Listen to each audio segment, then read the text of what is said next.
Great.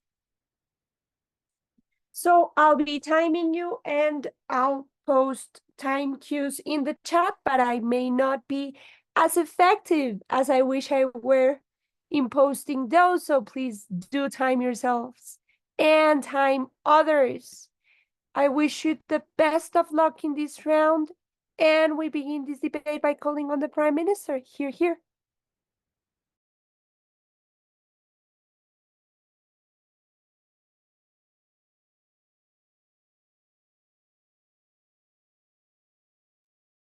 Hi, can you hear me? Yes, you're audible.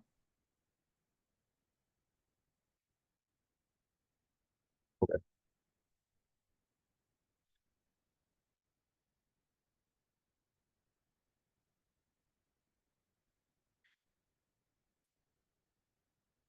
From the time we grow up, we are surrounded by unrealistic expectations. We see supermodels in advertisements and in movies, and we think that is the type of body that we need to achieve. We see that people are making millions of dollars, succeeding in domains that we never thought possible, and this is what we strive to achieve. We think that we're going to break the toxic cycle. Very proud to propose. Firstly, on two pieces of framing. Number one, that the most meaningful things are very accessible in the status quo. Why is this the case? Things like relationships, love, friendship, general achievement, fulfillment, hard work, all of this is within that 80%. It is stuff that most people can reasonably achieve. There are things that people strive to do every day. These are things that are quite easy to achieve, and people can derive a lot of meaning from it. It is much easier for me to, derive fulfillment by spending more time with my sisters than it is trying to become, a world champion at debate. And I'm probably going to get a lot more meaning in my life by spending more time with my sisters. Secondly, is that we have just evolved over time to derive meaning from things like our social groups, things that are accessible to us, fulfillment, hard work, being able to build our tribe up. I think that as a rule, most things are not going to fall in that 20%. Statistically, the things that people spend the most time on are going to be the things that they're most able to achieve. They're likely to fall under that 80%. Second piece of framing is that for the biggest goals and for the innovations that we think, are really good for society, and it's something that we predict OO is going to talk about, we're still likely to get the vast, vast majority of these. Why is this the case? We have three reasons. Firstly, is that people start moderate, right? So I don't go out and set out to find a vaccine that is going to cure everyone. I start out as a chemist, a chemistry undergraduate, and then I maybe have a goal to start a career in research. Maybe my goal is to publish something in a journal, and these are all within that 80%. But as you go on, you might discover something new, and then boom, new innovation. You might be able to specialize and learn more, and then your ability to do these things changes. That's how you get the innovation. It starts building over time in the same way that it does now. I think that secondly is that desires just adapt. So as you become more able to actually realize your ability to, find a new vaccine or invent something new, you will be able to have that desire and will be able to act on that desire. Thirdly is that geniuses exist, right? So at the point that you recognize like Einstein has a 160 IQ or whatever, this is someone who does have the ability to actualize a theory of relativity. And so their desire to work on that thing and to push that into the public domain is not going to change in our world. So what is our case then? Firstly, we're going to prove that the desires that we have under sub 20 are largely unrealistic and incredibly hard to achieve, right? Firstly, on why humans are likely inflating our ability to achieve these things in very toxic ways. A few reasons on this. Firstly, is that a lot of these desires are socially constructed, right? So they are in the media around you, the narratives that are spread, and a lot of these desires are pretty toxic, right? You compare yourself to others. You feel bad when you don't look a certain way. You feel bad when you aren't as successful as other people, when you don't hit that top 1% of income earners. These are socially constructed narratives that, as a rule, most people cannot achieve, which means that people in their quest to desire or in their desire of them are going to feel bad. Secondly, is optimism bias. We overestimate our success. We downplay our failures, or the likelihood of failure, which means we're not very good at predicting when something might be unrealistic. Thirdly, is that desires are very consuming, right? So it burns at me. It pushes me into overestimating how I can do. And the thing is, I don't ever want to admit that my intense desire is not going to go anywhere, and I don't want to ever stop investing in it because it feels like I've already invested in that desire. It feels like I'm giving up on that desire. And so I'm likely to continue with that. Fourthly, is that we are just bad at probability predictions. Humans are not calculators. We're not built for, knowing exactly when what the expected value of a goal or a hobby is. And so we're probably bad at actually making accurate predictions on how to spend our time. And lastly is that we often put very hard things on a pedestal, things that are hard to achieve, that put you in the 1%, the highest strata of society. This is what is seen as desirable. This is what is seen as good. I think that is toxic. I think that is a symptom of our capitalist society, but that also means that a lot of people are wasting their energy in something that they, as a rule, cannot possibly achieve. Secondly, then, on the trade-off and what we would have been doing, how do we not been spending our time on these things? What is that, right? This is the time trade-off, firstly, is that you spend a lot of time thinking about, fantasizing, planning, learning about things, building connections around things in your life, and centering your life around, trying to get to undesirable things. It looks like, people on TikTok saying, day fucking 400 of trying to become a millionaire and grinding it out continuously, but they're never really going to get to that goal. You also end up wasting your time compared to things that would have given you a much higher degree of satisfaction and a much likelier degree of satisfaction. So at the point that you're wasting your time trying to become an astronaut, for example, you could have been spending time with your family. You could have been working on your health. You could have been doing a whole bunch of very realistic things, things that are within your control, things that are within your ability to actualize, but you don't. You spend time on, fantasies that you have built over time. Before I go on closing. So if 50% of marriages divorce, 25% are abusive, and 10% are just stale, are you sure average person can find love?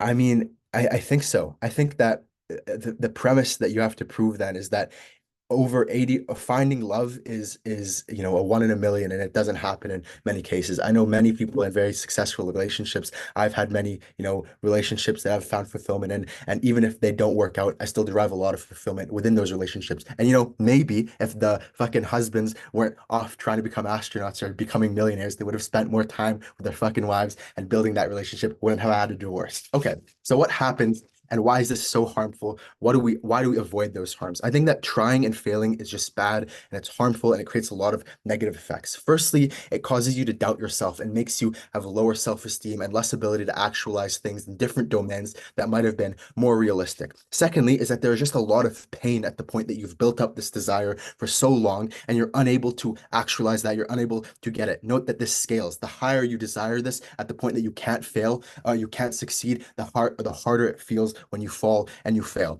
I want to note that, as a kid, I was very obese, and I had this goal of, looking like ripped and getting my crush to love me and becoming, getting all these abs. I did have the ability to lose a lot of weight, and I did, but I wasn't able to reach that six-pack shredded abs. And in the quest for that desire, I developed eating disorders. I was beating myself up. That is something that we avoid on our side of the house. Very proud to propose. I thank the Prime Minister for that fine speech. Now to open the debate inside opposition, I call upon the leader of op. Here.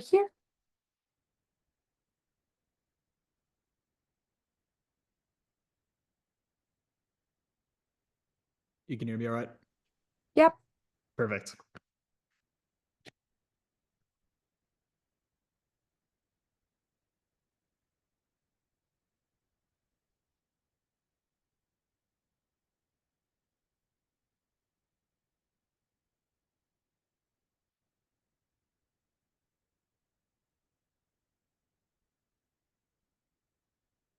If you have dyslexia to the point where you're not able to read easily, you're not supposed to ace your class. You're not supposed to be as good as you are.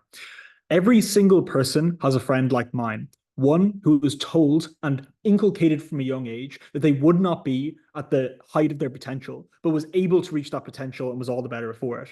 But also, crucially, everyone has a friend, or everyone themselves has aspired for something, not reached it, but has led to massive benefits along the way. The framing from opening opposition is threefold. One, we can limit our desires and don't have to over-choose things which are low probability. For instance, you can choose 1 or 2 low probability aspirations as opposed to 5. Why is this likely? Firstly, fatigue and burnout. If you're just doing something which is such an uphill battle for so long in so many different areas, you just cannot keep it up anymore. The second is time, which is to say you cannot make all of these things happen at the same time. They're mutually exclusive in many instances, and as such, you will not prioritize that. You also give up on pursuits at the point where they become impossible. Not always because people have sunk cost, but often. Why?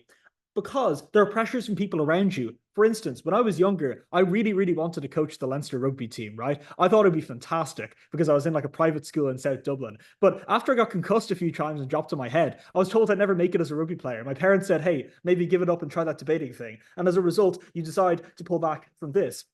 Second piece of framing, people opt into high probability meaning on our side of the house as well, for the reasons that the PM actually puts quite eloquently, which is that spending time with your sisters is actually just really nice. Being able to talk to your grandmother down the phone, or being able to have a part-time job, which isn't that difficult, can be quite good. So we think that in the instances where that's a primary incentive for people, they will opt into it on our side of the house too.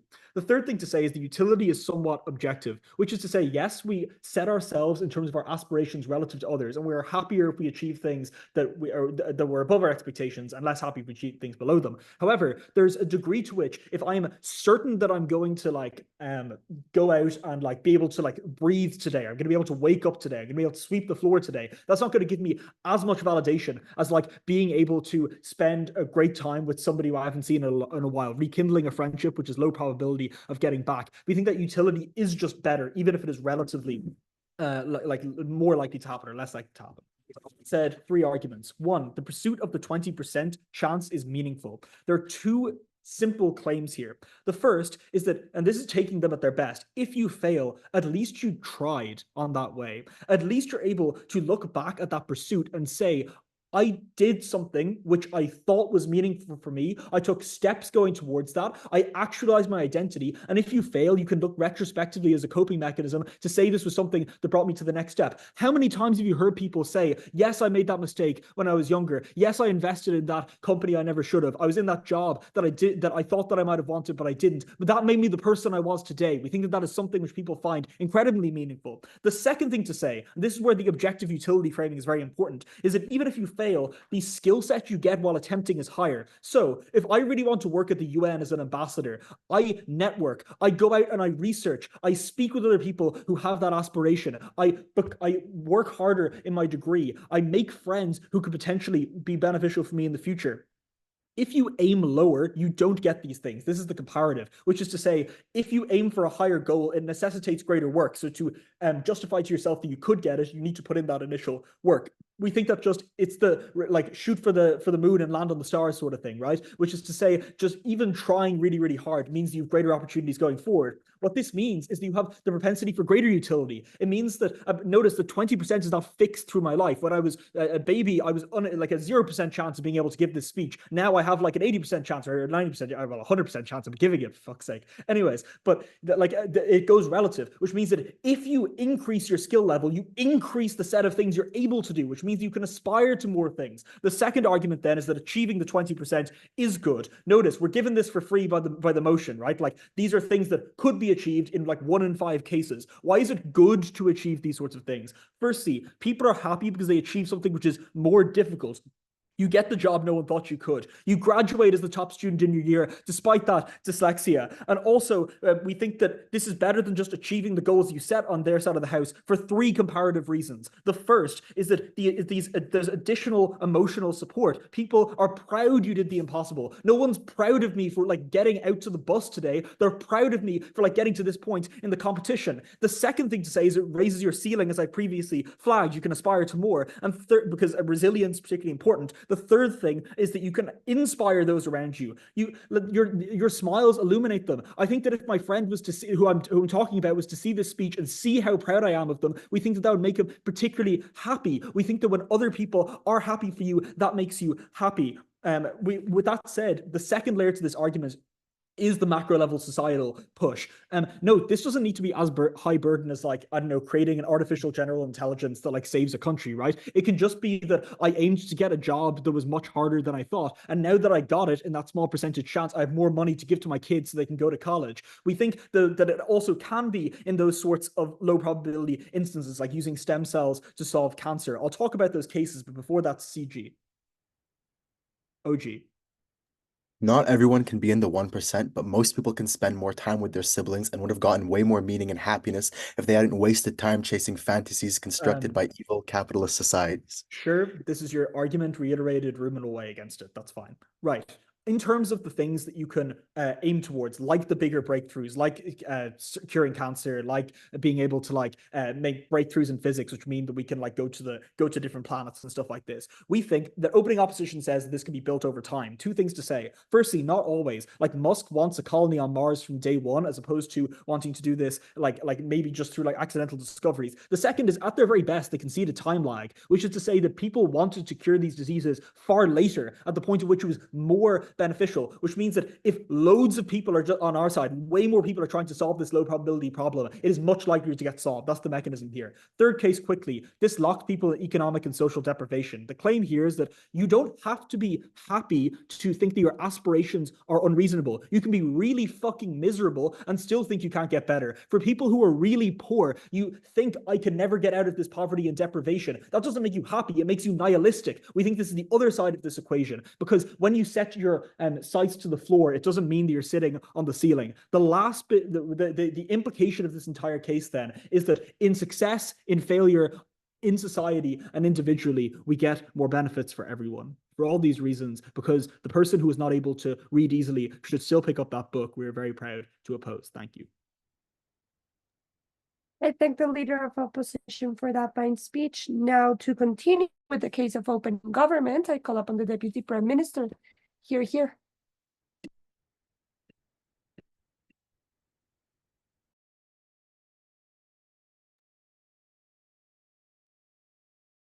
I think a lot of the OO case is taken out by the mechanization that they give themselves. They say that you're able to do things like have interim goals, and then once you achieve that ability, you gain new skills. Now more things become possible. Things that you thought previously unlikely are now likely. This is exactly why you're still able to achieve big things at our side of the house, right? This is why you can still have people who become world champions in debate, because they first hope to average a 75, and then they hope to break at a tournament, and then they hope to break at worlds, and finally they hope to become a world champion, right? I think you are able to have this skill progression, because at each step it becomes natural to think of what's the next possible thing that I could do. And I think that at each step you choose a reasonable goal just by fiat of the motion.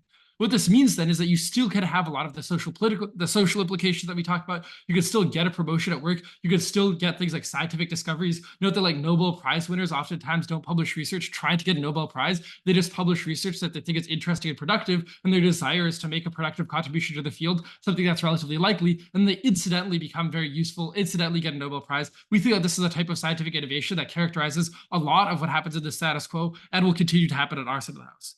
So then, let's talk quickly about the way that choice is created and the way that you meaningfully access these other types of things. And then we'll talk about their stuff about getting skills and landing among the stars, etc. Okay, so first of all, on this choice realistically, first of all, I think that OP can't just defend the 20% aspirations, right? They have to defend the 1% aspirations. They have to defend the 0.1% aspirations too. And we say that those, even if they're less likely, are exponentially harmful to the extent that the vast majority of people fail, and then they probably sacrificed a lot, so it hurts a huge amount when they fail, which means that you should weigh that highly in this debate. But second of all, they say that you choose realistically, and the reasons that they give for this should not be compelling to you. They give two reasons. The first thing is that they say that you choose things rationally because you can't do everything at once. That's the reason why you can't do things rationally, but the problem is that it's not accessible to you that things are going to be this difficult, so it doesn't mean that you actually choose rationally. There are two reasons why you probably don't choose rationally. One, people can't appreciate how hard things are, especially when you're younger. If you think about being an astronaut as a 10-year-old, you don't appreciate how hard and how unlikely that is, and that means that you have unrealistic aspirations. But second of all, we think that the top is socially valorized, right? So that's to say that because your desires are oftentimes socially based, that's to say that you get desires for things like being a billionaire, not because that's evolutionary, right? It's not you evolve to become a billionaire. No, because you're told throughout your childhood when you go on social media, etc., that being a billionaire is something that's valuable and useful. That's the way that you form your desires. The implication then is that the things that are valorized aren't the things that are relatively likely. They're very specific, very, very unlikely things, because those are the things that make headlines or become reels on social media, etc. Then we think that it means that you do often end up having multiple highly unrealistic goals. But second of all, they say that you're able to realize when these goals don't work out. There are two reasons why this is false. First of all, we think that we explained to you that there's a sunk cost fallacy, right? So you think that you've already put so much effort in, you should continue working on this. But second of all, I think that you still aren't able to approximately realize when things become actually possible, right? So you always cope to yourself that maybe next year I'll do it. Maybe next year I'll make a big breakthrough. But third of all, even if they're actually correct that you are able to realize when things don't work, the process of realizing that you failed, as Humam describes to you, is enormously painful. So even if they're correct that after sacrificing 50 hours doing something, it doesn't succeed, we think that just the process of thinking that you're a failure, think that you didn't live up to your own standards and that you're not as good of a person as you thought you were, means that you actively harm people. And that's a reason why you should vote for government. I'll take a POI later. Second of all, let's talk about what you find meaningful, right? OO asserts to you that people are still going to find equal amounts of meaning in things like family, friendships, etc. Two reasons why this is false. First of all, there's just a time trade-off, right? So for example, people who spend a lot of time at work just have less time to speak with their wives, save their relationships, etc. Note that this is a major contributor to the divorce rate that Op likes to talk about. So I think that this is a big impact of the motion. But second of all, we think that there are examples of people who do things like travel for work, which actively precludes them from having a long-term relationship to the extent that they're moving once every few months. This means that they aren't able to have long-term meaningful relationships, and they're doing this in the hopes of things like promotions. I think that for those types of people, they're more likely to settle down and have other things that they find meaningful. But second of all, even if they're correct that you still have these relationships, it's unclear that you appreciate them as much. Why? Because you view them as a detraction from the other things that you want to get done, right? So if you're spending time with your kids, you're also thinking, I could be in the office working my ass off to get a promotion right now. You also think about other tasks in your life, and this means that to the extent that you do have these things, they become less meaningful to you, and you get less utility out of them. Okay, then let's talk about the skills and support. I think that the best case scenario for opposition is when you succeed, you get all of this emotional support, it raises your ceiling, you feel great. That still only happens in maximum 20% of cases. So you just should weigh, if you think that even our impacts are 1/5 of theirs, we win, and I think it's way more than 1/5. But additionally, I think that to the extent that they say that you could land among the stars, this still has a feeling of failure, right? So you still feel like you're actually being worse. But second of all, I think that the counterfactual is that you land among the stars by just shooting for the stars in the first place, right? You just have different goals, but probably those goals are still going to lead you to having success for the reason that we described earlier, because you have a natural progression of wanting new things over and over. Lastly, just on marriage, note that we think that marriage is a perfect example of interim goals. Even if it's difficult to have a stable marriage that you end up dying with, we think that people can have a goal of having a date. And then once they have that date, it becomes likely that they have a loving relationship for a few years. And then once that happens, it becomes likely that they're able to have kids, etc. I think that this is likely because people continually think about what's next in my life, what else could I do? And I think that to the extent that that happens, you are able to have things like love, etc. on our side of the house. I'll take closing. You've kind of just asserted that promotions are unlikely and relationships are certain. Let's say you're good at your job, but you live in a different town from your partner and family. How do those relationships end up? Yeah, so first of all, I think that the vast majority of relations are pretty certain. Even people who live away from their family are able to have some contact. At least it's more likely than a lot of promotions. But note that I think we're not talking about all promotions. We're talking about those that are especially unlikely, that require a special amount of commitment. Ones where you're in a large company, there's very few people being selected for an upper management position. Those are the ones that we'd prefer you not to have. On nihilism, then, we just think that the average person, even if they're not well off economically, is not nihilistic. Note that a lot of countries that are not comparatively super rich still have relatively good happiness, and the average person is relatively happy because they're able to set goals that are reasonable. We think that, again, your desires are not objective, they're set socially, and to the extent that you have reasonable desires, even if those are fulfilled and they're not as large, we think that you can still be happy. On macro stuff, I think I already explained off the top why that's not terribly likely. We think that even in cases where you do fulfill the desires, they're often times quite disappointing. Why is this? You put a huge amount of sacrifice in just by the nature of the fact that it's very low probability. We think that it's disappointing because you probably think that it's going to be great. That's why you put a huge amount of effort in. But second of all, to the extent that you put effort in, you rationalize to yourself that it's going to be all worthwhile in the end. This means that at the point at which you get an award and that award's transient, or your hedonic treadmill means that you don't actually have a fundamental change in your life, you feel actively disappointed. So even for those people that do succeed on their side of the house, it's unclear that their life is that much better to the extent that they think about all of the things that they sacrificed and that they couldn't have family. And then when they succeed, it's not that great because they thought it would have been better. Weighing then, I think that people on average are much happier on our side of the house. Even if there's some trade-off for the speed of scientific advancement or social change, that's worthwhile because we affect more people and we affect people more profoundly. That's why we're proud to propose. I thank the Deputy Prime Minister for that speech. Now to close the debate in the opening half, I call the Deputy Leader of the OP. Here. Hi, am I audible? Yes, you are. I'll try to take CG if they have a POI this time. If not OG, I'll take 1530. POIs in the chat, don't unmute yourself. Panel, OG2, a very good case. They did a good job. This is a nice case. We will seriously engage with them and provide to you two different paths to weighing to beat them. The first path to victory is, even if they're completely right and people live miserable lives, we don't care, because the advancements in technology, the advancements of economy, the advancements of all of these things collectively are able to help all of humanity in general, but those who can't help themselves. The poor, the people who are, for example, disabled, the people who require you to have the scientific advancement, require you to have the revenue, the jobs, and the taxable money to do these things. How do we achieve that? Firstly, let's do some visualizations, and then I'll compare the mechanisms. Visualizations, what do we tell you? We tell you that people try to achieve more than what they do. Here are a couple of visualizations. This is you trying to get an education, even though no one in your family before that had an education, had a college degree in this particular case. Or it could be, how do you say, one of those degrees in like automotive industry, or like the, what do they call those? Like the professional school where you study for a year and a half. It means you work hard, even though it's hard for you to achieve a promotion, for you to shoot to be a VP in a company and you are a senior manager, but you're at least there. It looks like you starting a business and a charity. I know that this is a small amount of cases, but we're talking about all people across the entire planet. So 8% of them doing these things, like starting a business, starting a charity, creating jobs, creating innovation happens. Importantly, even if people fail, there are intermittent things that happen in this case. Let me give you a couple of things. So first, research and development. Not literally when we shoot it for the stars in space exploration, we found the technology to make microwaves. It was super random. When Fleming, I think this was what the guy is called, was researching found penicillin, which was like the biggest, most important medical advancement of the previous century. He did it researching the Staphylococcus bacteria. My girlfriend messaged me this the other day, and that's why I pasted it here.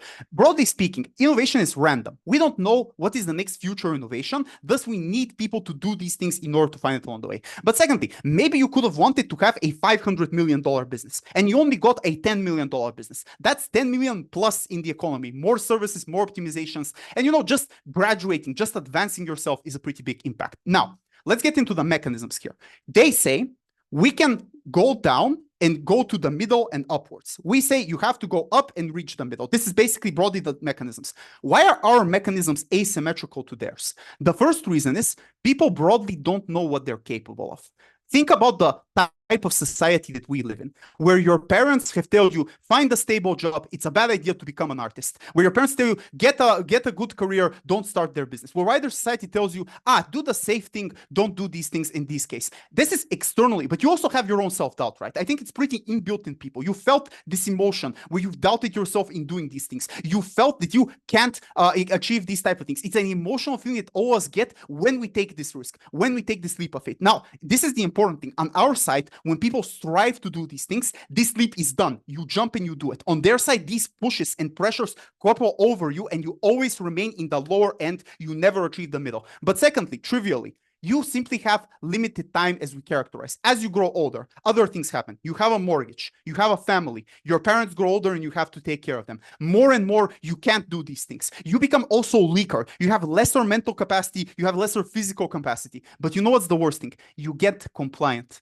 You think this job that you have right now that gets to your safety net so that you can pay the bills, so you can do these things, is the maximum that you can do. You'll never achieve more than this. The grass is green as it gets, and it can't be more than this particular case. On our side, this is different because when you're young, you've already shoot it up. And when you get to the place in your 30s and 40s and these pressures happen to you, you're already in a position where you have those things covered in terms of monetary and you're able to do things. But thirdly, this is also flipped on our side of the house, as we tell you, because effort compounds over each other. If you're able to get an engineering degree because you want to be a NASA space engineer, you have that degree versus maybe shooting lower and not having that degree, so you have less connections, less ability to do these things, etc. This is why this is asymmetric on our side of the house. Why does this win the debate? For the billions of people across this planet who are dependent on Western corporations outsourcing to their companies, who are dependent on innovations happening right now, like having Google Maps, having penicillin, having all of these things that employ you and materially benefit you. For the poor people that are internally within these countries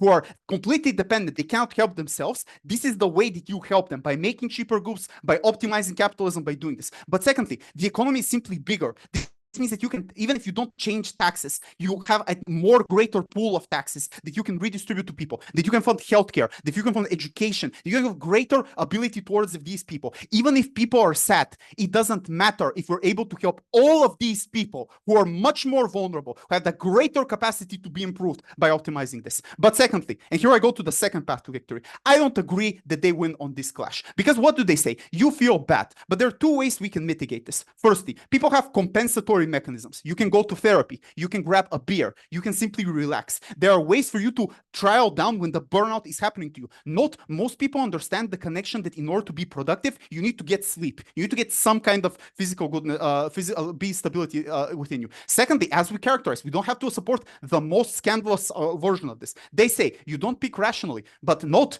people understand the basic limitations. I can't be both a rock star and a doctor, right? Like this is basic human intelligence in this case. But secondly, even if you choose irrationality, it balances out, right? As time progresses, you learn more, you advance more, etc. CJ, do you have a POI? OG. For all the scientists who would have pursued advancements in much more likely domains where they can actually find those innovations, where they are better suited to working on those things, that's where you get much more likelihood of innovation and social progress. But man, that's not your mechanism. I responded to your mechanism. Now let's actually respond to the case that's remaining, because I think here we're kind of in contention. So basically, what is the endpoint of this emotionality argument that they're running? You'll feel bad and you'll feel pressured. But here's what we tell you. You can rationalize and look back to these things and feel good about the things. And here, like, you go to the gym, yes, you never got the six-pack, but at least you lost 10 pounds of weight. You maybe the first person in your family to get a degree. Life is pretty damn long. We live very long periods of time. Yes, you may feel, I can see, you'll feel some moments where you feel bad. This is inevitably will happen. But later, you can rationalize. And how do you say, it's better to cry in a Lambo than to cry on a bicycle, right? Or something like that. This is trivial, but this is the way. Like, you can mitigate all of these things, the greater capacity you have. The final thing that they have is relationships. I think relationships should not be a metric that you should adjudicate this debate, because it's a lot of variables. Maybe the sex is bad, maybe the person has changed, maybe something totally different happened in this particular case. So it's very hard to know whether or not their argument, which we agree it's there, but isn't override by all of the other variable factors that are, meaning that the only thing that's certain to adjudicate is how you perceive yourself and all of the innovations that we have. Proud to oppose. I thank the deputy leader of the opposition for that fine speech. Now, to open the debate in the closing half, I'll call upon the member of government. Here. Okay, give me like a few seconds.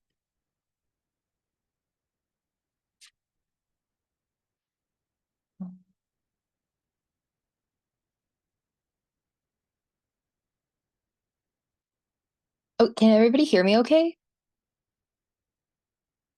Yep. Okay.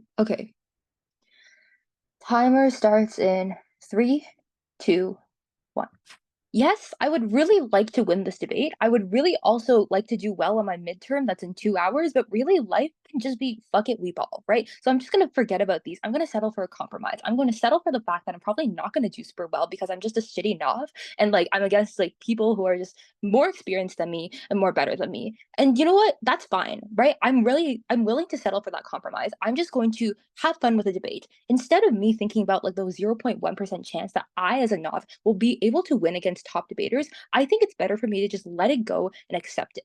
A couple things for you today. Firstly, on our extension, my extension on like why we would prefer that people live simple lives and find beauty in what they can achieve and find fulfillment in other ways than ambition and aspiration. I'll talk about why we differentiate from OG, and if I have time, I'll refute a little bit of OO. Secondly, on how like the inspiration of chance and like of this 20% probability is much bigger on Gov and why that's beneficial to people. Okay, cool. On top half, I feel like we can kind of just see on either side that you can have step-by-step progression, right? And on OG, they kind of argue that, well, because desires can change over time and you can like just work more, and then the 20%, these probabilities are going to raise from like 5% to 20% depending on how much progress that you make on a certain topic, right? On OO, they tell you that, they on OG, they also say that like generally desire is bad, and there's this will lead to toxic behavior and all that, right? I think that on CG, we can probably concede that desire is probably bad and good like 50-50% of the time, right? It's like, if you have like sometimes desire is good, sometimes desire is bad, what is the difference then? On Gov's side, we're not saying that we're hiding, these sub 20 desires from people. We're just making it more likely that they're able to take the desires that are more proximate to them, the ones that are more likely to be achieved, right? So what is our case then?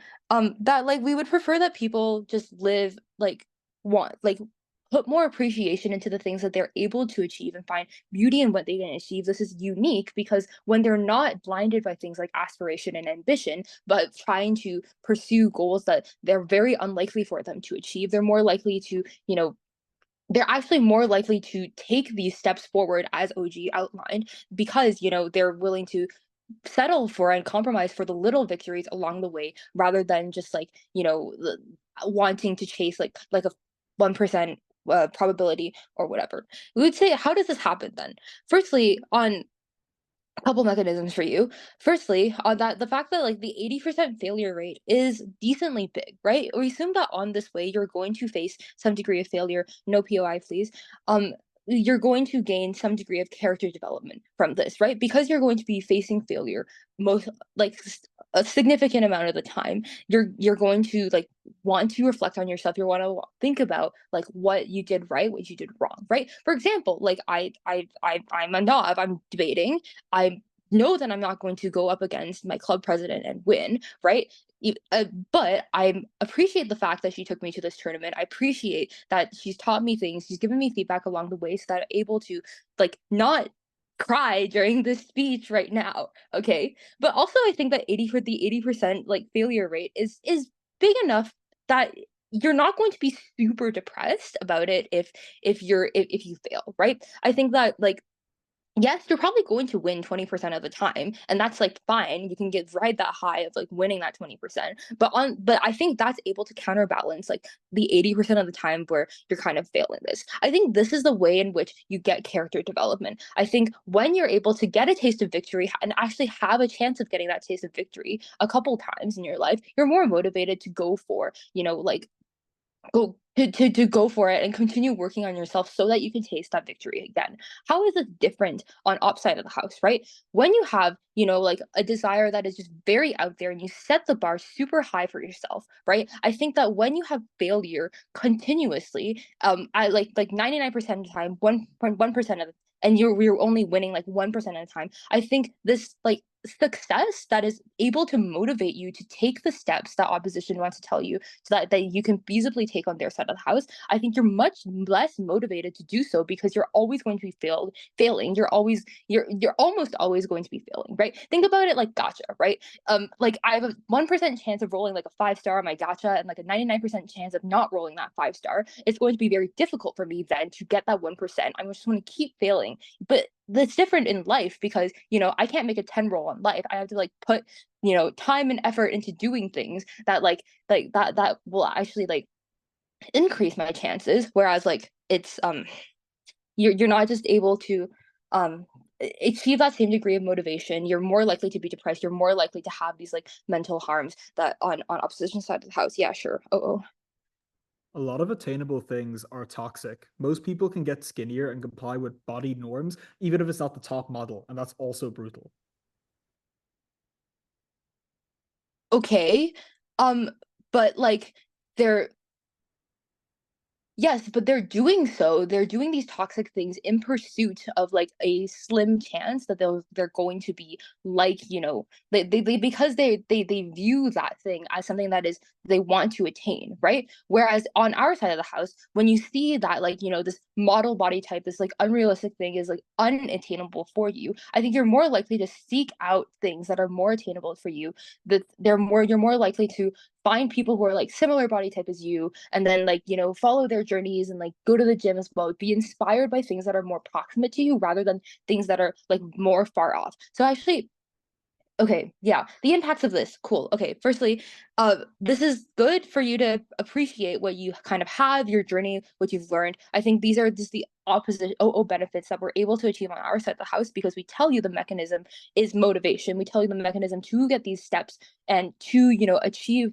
the things, to lower that, to raise that percentage from 5% to 20%, is that you have to work and you have to, you know, like motivate yourself to keep doing that. I think this is a much easier way to reach self-fulfillment. I think you're more likely then to like develop coping mechanisms for your failure over time. I think you're more likely to feel like you're less likely to feel super devastated over a loss, because you're learning things from it and you're willing to compromise, and you're like actually appreciating the things that you're learning along the way, because these things are more achievable rather than you just chasing ambition. Proud to propose. I thank the member of government for that fine speech. Now to continue on with the case of closing opposition, I call upon the member of up. Here.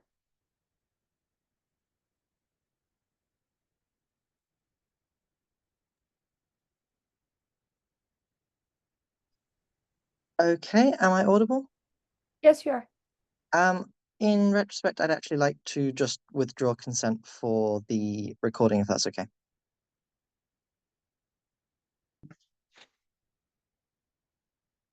And we'll start soon.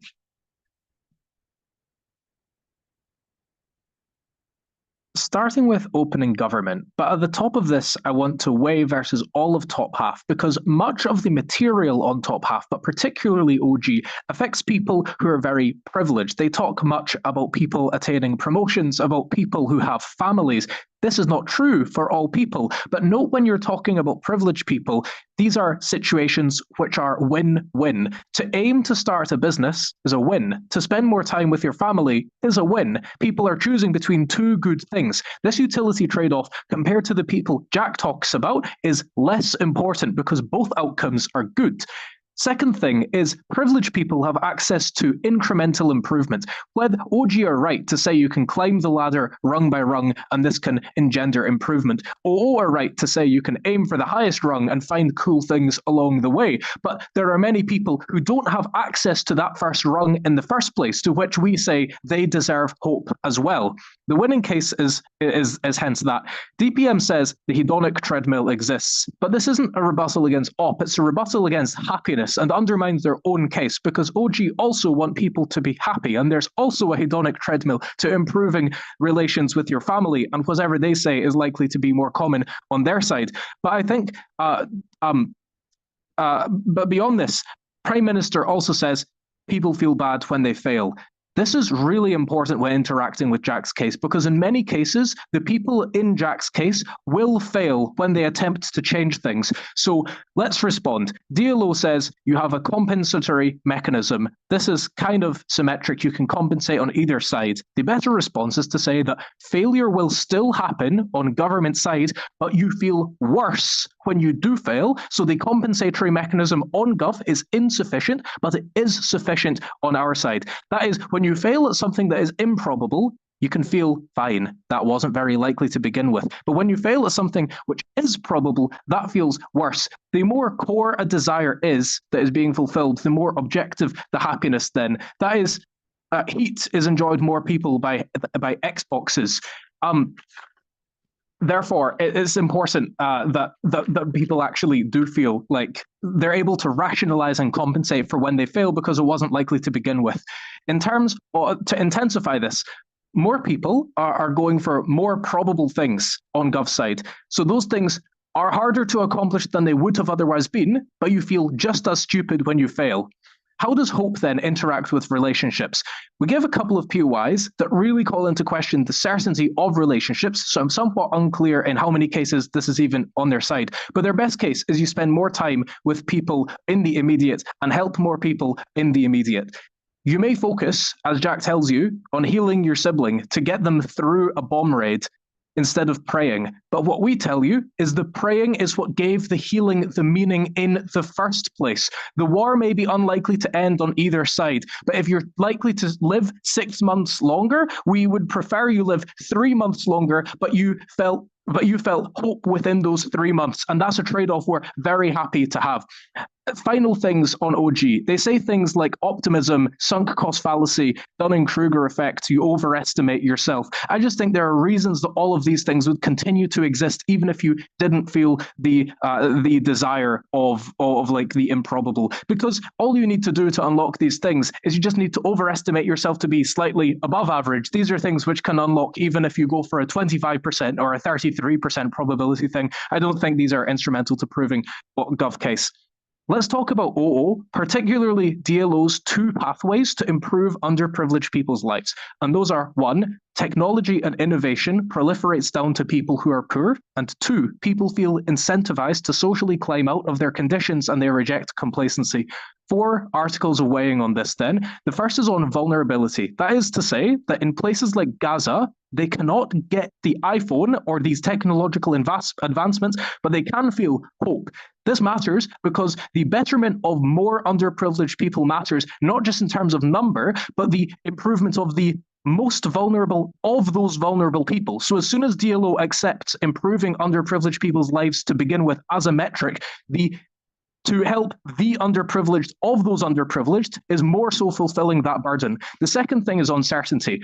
OO impacts materialize when the improbable thing happens to those people, when they get that promotion, when they get into university, when they get that iPhone. CO impacts materialize even when the improbable doesn't happen. So we take a higher burden. To say these things are improbable is instrumental to our victory because in the majority of cases, since they're below 20%, they don't happen. Therefore, it's important that a team wins in these cases as well. The third is on priority, meaning analyzing why behavior happens is well and good, but the desire is itself the thing which unlocks the behavior. Jack demonstrates this through things like death by heartbreak, where people in old age often go on because they desire the improbable to live on. And second, the mothers who lift up cars. These happen only because you have that desire. It required a more fundamental analysis of what desire means in order to unlock many of the things which O will tell about. But the final thing is on the scale of change, which Jack explains in his second extension. OO's improvements to poor people are very individualized and atomized changes to their lives, where you can do things individually. I'll take OG because I'm running out of time. 15. Even in war-torn Iraq, my parents found fulfillment where they could in family and love. When I protest, I'm not under an illusion that I'm going to change the world. I'm driven by desire to defend my homeland. CG already said this. CG said this. I'll get on to this in the rebuttal with versus CG. Talking about the scale of change, it's improbable for a black person to get into university in the US in the 50s. It's also improbable for the civil rights movement to have ever happened. And I would ask you, panel, which act benefited more black people in the United States? This is why the scale of change is important and why collective action is a crucial impact, which Jack demonstrates, and why it's more important than those atomized changes which O talked about. CG have this response, which OG just said, that people find solace during certain things during tragedy. But this is a self-defeating response, because the implication of this is that this is something you can feel even if you feel the desire of hope as well. You can have both of this. The deadlock breaker, even if you can assume the Gov side would have a bit more solace, is that was marginally more solace, but we have infinitely more hope. The final thing to say is that in the improbable case where CG say you should just like lie down, chill, and enjoy yourself. Notice, once again, this is a thing you can do even if you have a desire, because desires are not dictators. You have other desires, and you may have a desire to do that as well, and you can just choose that.